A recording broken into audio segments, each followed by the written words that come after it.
Okay, I know it is late. I'm always posting videos when it's late. This is when I do the most thinking. I guess I could record these videos and post them for the next day, but who cares? I could try to chase YouTube numbers and algorithms.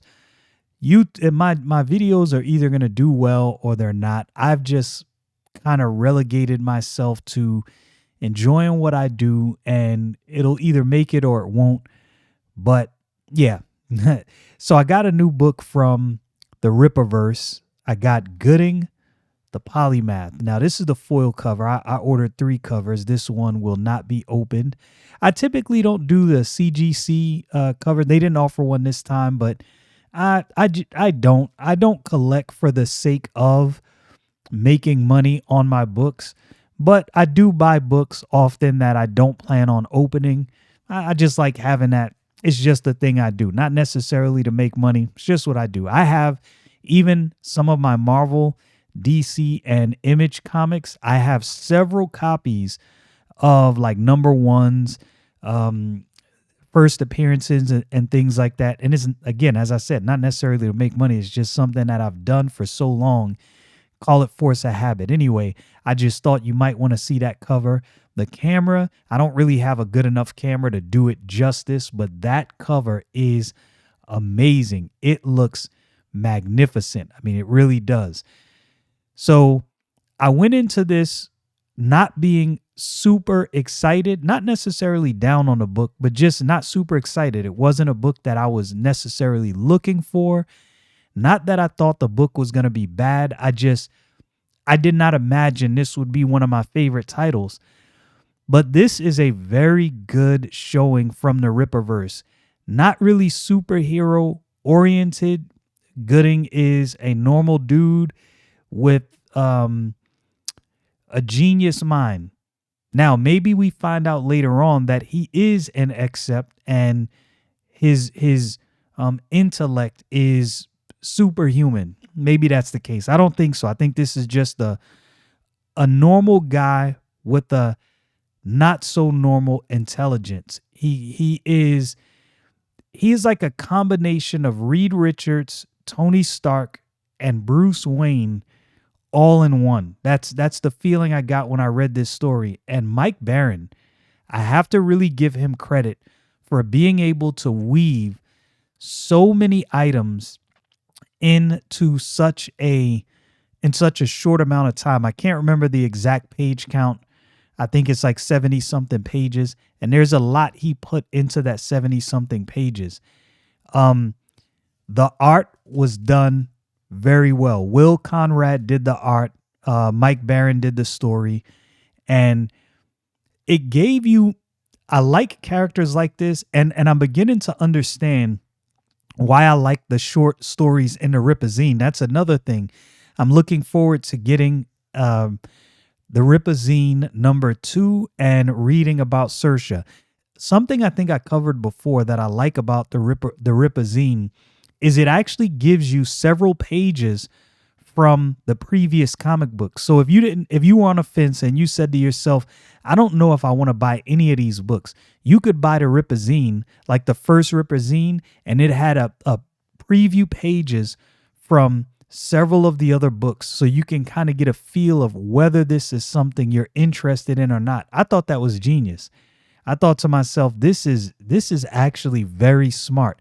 A good way to give people a taste, and then they can figure out, maybe I do like this book right here. I like what I've read so far and I want to read more. Also, the short stories that are in the Ripazine. We had Salvage PI, Saoirse's coming up in Ripazine number 2. And I like the world building that's going on and how we're finding out more and more about the universe that the Rippaverse comics take place in. We're finding out the landscape, how everything plays out.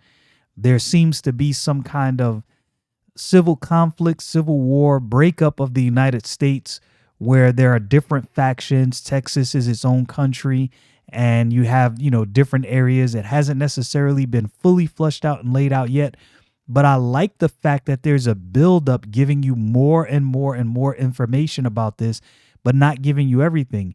This gives the Rippaverse the opportunity to tell you more of that story later on in other stories. Add a nugget here and a nugget there.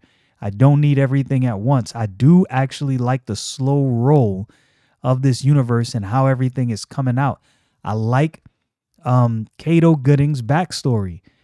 I think Mike Barron did a very good job of giving you as much as he possibly could while obviously holding some things back, leading you up into what's coming. And I think Gooding is going to be a force to be reckoned with in the Ripperverse. I think that's coming. I like the attitude that he gave Cato Gooding. It is a very do-it-yourself attitude, a very I don't really know, entrepreneurial attitude. I liked it. It's inspiring. Like, I'm reading a book and I'm like, man, like reading this book, this dude got me ready to start my own company. Just the way things, transpired and played in a book. I'm trying to do this without giving too many spoilers, if any at all. I don't think I've given any yet. I plan on doing some videos where, if you've ever watched Comics Explained, I plan on doing videos similar to that, going over the Ripperverse books. I'm just trying to figure out exactly what is the best way to do that. I have a second camera, maybe do some overhead shots as I'm going through the book. I might try to find some way to scan some of the pages so I can, show those pages with some music in the background. And before someone says this in my comments, because I know it's coming, it does not bother me that Eric July does not have digital versions of Ripperverse comic books. And I'm going to be quite honest with you. I have a Comixology account. I think I'm pretty sure Amazon bought them out. They used to be an independent company. Amazon bought them out. Comixology, when I was traveling, I had an overseas job traveling often. It was useful for me to read new comic books, but I would always come home and just buy the physical copies. I'm a tactile guy. I like going physically into the comic book store. I go in at least once a week. I don't always buy something. I might go in, look around, and buy nothing. Talk to the owner of the comic book shop that I go to. But I really do thoroughly enjoy going to the comic book store, physically looking at comic books, going through the short boxes, looking through, different back issues and things like that. I enjoy that. There's something about that experience that will not, in my humble opinion, be replaced with a digital facsimile. I don't think you can replace that experience of going to the comic book store with a digital counterpart, so to speak. I just don't think that's possible. Anyway, I enjoyed Gooding as a book from cover to cover. It was a very well laid out story, and it was able to wrap the story up in one book, but yet leave you wanting more. I don't want this to just be a one-off. I believe that's how they started this out, as, a one-off. I want this book to keep going. I think this is a character that needs more than just one book. I think it would be a travesty if Gooding did not get any further story after this. I think it would be a huge miss. And I do believe they're gonna work on more Gooding books. I believe Eric July said Mike Barron is working on something else for the Ripperverse. I'm looking forward to The Horseman. That's one of the books that I am really, really looking forward to. Again, I want to give a shout out to Kanan White. I can tell how his direction has affected the quality of the art at the Ripperverse. And this is something that I think you have to give credit where credit is due. New company, there was some missteps, when it started, some things that didn't get caught, maybe some things that couldn't, well, not maybe, definitely some things that could be done better. And Eric July is taking the proper steps to make these things better, in my humble opinion. I think hiring Kanan White as an art director and getting him to look over a lot of this stuff, and I don't know exactly what goes on behind the scenes, what direction Kanan White gives to the artist, but I can tell that the art is more tight. The way the panels flow is more concise. Things are getting better with every book. And I think that was something that you had to see coming. I don't think there's any comic book company at release that ever got everything all correct. Even with Image Comics. Image Comics wasn't all prim and proper and correct. I know nostalgia. We look back on these things, and these things are celebrated events in comic book history, and we look back on this history with rose-colored glasses. But mark my words, this stuff was not all tidied and exactly how it was supposed to be when it started. There were issues and there were corrections to be made as time went on, and I think that's what we see here. Needless to say, this book is absolutely excellent. I like the way the story flowed. So this is what I said on one of my videos. I'm not sure that I'm interested in Bloodruth. For many reasons, I'm not really a fan of horror. I never have been. And so that might be the one Rippaverse book that I pass up on. I don't know. We'll see as time goes on, as the launch happens, and as we get a little more information about Bloodruth. But like I said, from what I hear, it's going to be a horror, and it just depends on what direction they go with the horror, because there's certain things I'm just not interested in. For me, this is one of the same reasons that Doctor Strange, the Scarlet Witch, always kind of, I didn't really know what I thought about it, just because some of the themes that it got into is just not my cup of tea. So those are not my favorite characters. I don't think I have any Doctor Strange comic books in my collection. I'm not going to sit here and lie to you like I was the biggest fan of Doctor Strange or Scarlet Witch. Their powers are definitely dynamic. They're amazing characters, but the themes that they follow are not things that I'm interested in. And I believe this is something that was mentioned before by Eric July. There are going to be comic books and characters that not everybody is interested in, but his endeavor is to have something for everyone.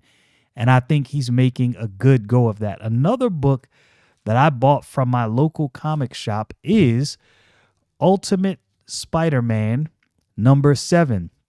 This is after the fight that Spider-Man and Green Goblin had with Kingpin. That was another good book, issue #6.